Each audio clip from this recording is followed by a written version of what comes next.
On the 2nd of May, 1952, a British airliner took off from London Airport and changed the world. It flew twice as fast as anything passengers had flown in before. It climbed to 8 miles above the earth. The engines were so quiet that inside the cabin, you could hear the person in the seat next to you breathing. 30,000 passengers flew on it in its first year of service alone. International orders were pouring in from airlines across 4 continents. Pan American had committed to buying a larger version. The Americans, for the first time in the history of commercial aviation, were following a British lead. Britain had done it. Britain had built the jet age. 14 months later, the sky fell in, literally. And by the time anyone fully understood what had killed those aircraft, and those passengers, and those orders, Boeing had taken everything. Every route, every order, every advantage Britain had spent a decade building. By 1960, a Boeing 707 was flying with 120 passengers across the Atlantic. The British replacement carried 80, and nobody wanted it. By the end of that decade, the British commercial aviation industry, which had led the world, was gone. This is the story of how it happened. And what makes it devastating is not the disaster. It's the thing nobody wanted to look at. The thing that was hiding in plain sight on every aircraft. The thing a first-year engineering student, with the benefit of hindsight, might have spotted. A window. A slightly square window. To understand what Britain lost, you first have to understand what Britain had. The Second World War had left the country exhausted, broke, and rationed. The bread queues were still there in 1947. But the war had also done something remarkable for British engineering. Jet engines. In 1942, while the war was still very much undecided, a committee was formed under Lord Brabazon of Tara. Its job was blunt: figure out what Britain would need from its aviation industry when the fighting stopped. The committee's final report recognized that the British Empire, with its vast network of Commonwealth routes, would live or die by its control of the air. The committee sketched out 5 types of aircraft that Britain needed to build. The 4th type was a jet mailplane. The contract went to de Havilland. Sir Geoffrey de Havilland was 63 years old in 1945. He had been building aircraft since before the First World War. His company had produced some of the finest military aircraft of the recent conflict, among them the Mosquito, the wooden wonder, designed by his chief designer, Ronald Bishop. De Havilland was not a cautious man. When the Brabazon committee handed him the brief, he did not reach for an incremental solution. He drew a jetliner. The Comet one, as it became, was a thing of real beauty. 4 de Havilland Ghost turbojet engines buried in the wing roots, not hanging under the wings like afterthoughts, but integrated into the structure for cleanliness and reduced drag. A pressurized cabin, which meant passengers could sit in shirt sleeves comfort instead of shivering through the cold at low altitude. Large windows, generously proportioned, almost square, that gave passengers spectacular views of the clouds below. A fuselage shaped like a silver bullet. It looked like the future. It was the future. On the 27th of July, 1949, the prototype flew for the first time. By December 1951, BOAC had its first aircraft. On the 2nd of May, 1952, the world's first passenger jet service departed London Airport on the first leg of a 6,724-mile journey to Johannesburg. Captain Majendi was at the controls. 36 passengers were aboard, 30 bags of mail, and an entire national press corps was watching. The passengers who flew on those early comets remember something specific: the absence of vibration. Propeller engines shake the bones. Jet engines, at altitude, barely whisper. If you flew on a Comet in 1952, 1953, you were flying in something that felt genuinely miraculous, twice the speed of the aircraft you had flown in before. The journey from London to Johannesburg that had taken the best part of 3 days was now a matter of hours. By the end of that first year, Britain's new aircraft had carried more than 30,000 passengers. BOAC had orders for an expanded fleet. Air France had placed orders. Canadian Pacific had placed orders. Pan American, the most prestigious transatlantic carrier in the world, had committed to 3 of the larger, longer-range Comet 3 variant. Queen Elizabeth, the Queen Mother, flew on a Comet in June 1953, along with Princess Margaret. They were the first members of the royal family to travel by jet. It was that kind of moment. And then, on the 2nd of May, 1953, 1 year to the day after the inaugural flight, a Comet carrying 43 passengers and crew broke apart in a tropical storm over India. All 43 died. That was the first crack. No one called it a fatal warning. Not yet. The Calcutta crash was attributed to structural overload in severe turbulence. The aircraft had flown into a violent squall on departure. The conclusion, that the storm had simply broken the aircraft, was uncomfortable, but not, in itself, alarming. Terrible weather had broken aircraft before. The Comet continued to fly. Production continued at Hatfield. Orders continued to arrive. But there is a decision that sits at the heart of this story, and it was made years earlier in the design offices at Hatfield in Hertfordshire during a period when Britain was in a desperate hurry. The decision was made by Ronald Bishop. Bishop, born in 1903, designer of the Mosquito, a man of genuine genius, was the chief designer of the de Havilland Comet. He was working at the absolute frontier of what anyone understood about high-altitude pressurized aviation. No one had built an aircraft like this before. When you pressurize an aircraft cabin, you are essentially inflating a metal tube repeatedly. Every time the aircraft climbs, the pressure differential pushes outward on every rivet, every seam, every window. Now, here is where shape becomes life and death. If you put a round hole in a pressurized structure, the stress distributes evenly. But if you put a square hole, the stress concentrates at those corners. The mathematics is not ambiguous. The stress at the corner of a nearly square window is roughly 3 times higher than the average stress in the surrounding metal. De Havilland's engineers knew about metal fatigue. They had tested the Comet extensively in water tanks. They were confident in their numbers. But the test protocols of 1949 were not designed for what the Comet was actually doing. The aircraft was flying at altitudes, nearly 36,000 feet, that no passenger aircraft had reached before. The testing regime did not fully account for the microscopic cracks that were accumulating, cycle by cycle, at the corners of the windows, at the rivet holes, at the cutouts in the fuselage skin. The Americans, it should be noted, had already expressed quiet skepticism about the Comet's window design. There is contemporary evidence that US engineers considered the nearly square profile dubious.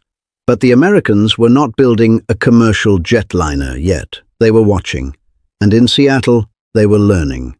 The machine was moving. The orders were in. The prestige was immense. BOAC did not want delay. The government did not want delay.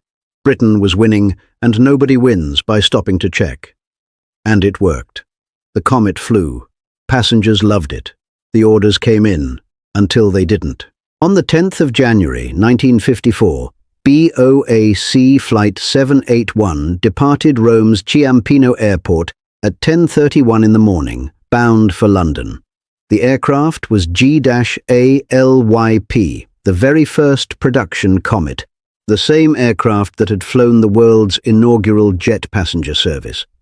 She had been given a name, Yoke Peter. Captain Alan Gibson was 31 years old. At 10:50, the controller heard a partial radio transmission.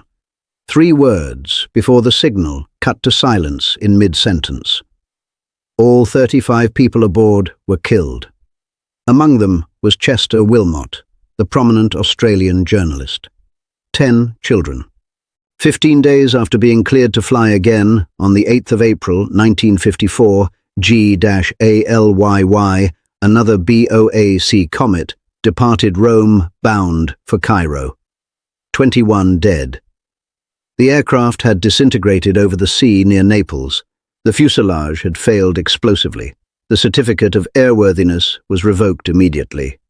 The investigation that followed was run by Sir Arnold Hall, director of the Royal Aircraft Establishment at Farnborough. What Hall and his team did was methodologically brilliant and heartbreaking in equal measure. They submerged an entire Comet fuselage in a 200,000-gallon water tank. The water was the key. If the fuselage failed in air, it would explode. In water, the crack vents safely, and the evidence survives intact. On the 24th of June, 1954, after 3,057 total cycles, the fuselage burst open. Hall, Sir Geoffrey de Havilland himself, and Ronald Bishop were called immediately to watch the tank being drained. The failure had begun at the corner of the forward escape hatch cutout. The same geometry as the passenger windows, the same fatal shape. The square window corners were concentrating stress at roughly 3 times the average skin load. Every climb and every descent had widened the microscopic cracks a little further.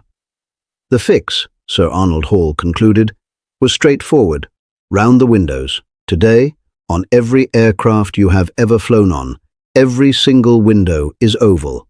You are flying inside the Comet's lesson. Now consider what was happening 3 weeks after that water tank drained.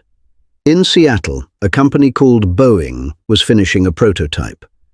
The Boeing 367-80, the -80, had been designed while the Comet was still the toast of international aviation. Boeing, crucially, had watched the Comet. They could learn from another company's mistakes without paying the cost. On the 15th of July, 1954, just 3 weeks after the Farnborough water tank had confirmed the Comet's fatal flaw, Boeing's test pilot lifted the -80 off the runway at Renton, Washington. The aircraft had more than 3 times the passenger capacity of the Comet one. Its windows were oval. De Havilland did not surrender. The engineers at Hatfield worked for 4 years. They redesigned the fuselage. They thickened the skin. They specified oval windows.